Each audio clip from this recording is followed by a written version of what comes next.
Hey, good morning, KMA Tribe, friends, family, students, whoever's finding me here. Today, I want to talk about mentorship. Specifically, I want to talk about the fact that some of my best mentors, some that I always remember and share their teachings, have been martial arts teachers, military leaders, and other leaders in my life that I knew in person.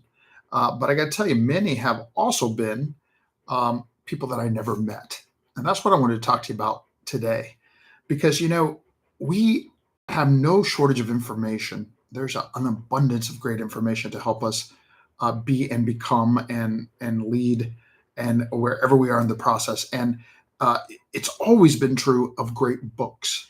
In fact, what made me think about this subject, to talk about this subject today, was I was listening to Napoleon Hill while I was on my knowledge walk this morning, and he mentioned he was actually talking about Thomas Jefferson, and he was talking about the incredible library that he had. That it was like the centerpiece of his home. He actually later used that same library to be um, the model for the Library of Congress.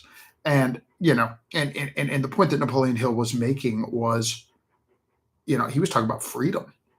He was talking about how Thomas Jefferson, much of what he had included, you know, in our freedom documents had come from that reading. And it got me thinking about the power of reading and how much I have really learned. Like I said, I've had lots of great personal mentors, and I still do.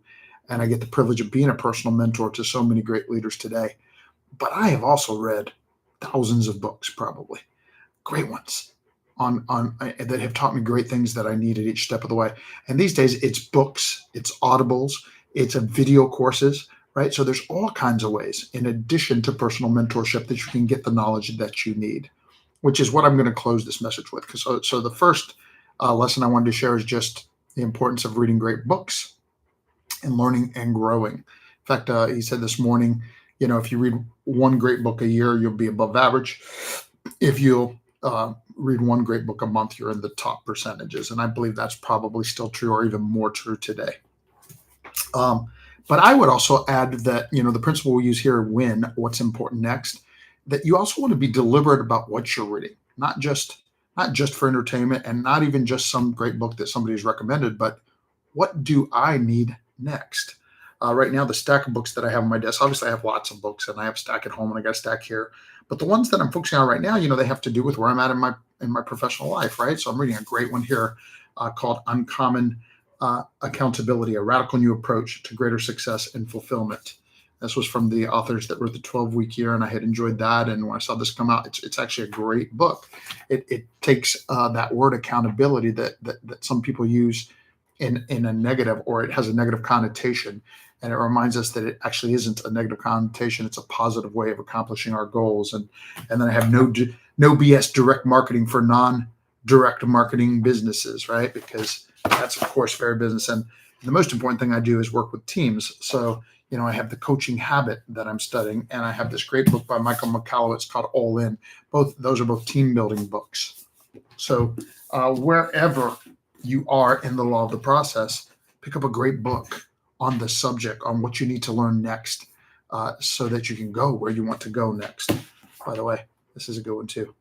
It's just kind of a cool basic one on the black belt foundational superpower: focus, respect, discipline, confidence, gratitude, and vision. And then chapter 7 is about discovering your own unique calling and doing what you got to do to live that life, because that's what we're here. That's what we're set forth to do.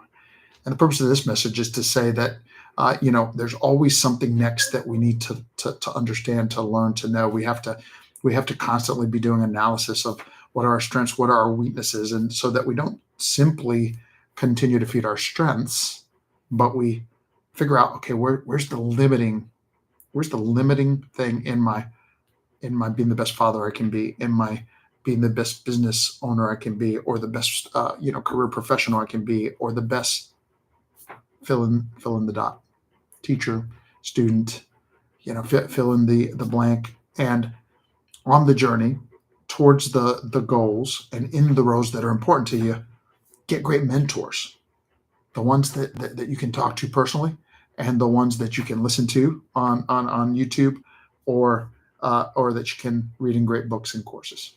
Prepare to live, empower to lead. Thanks for listening.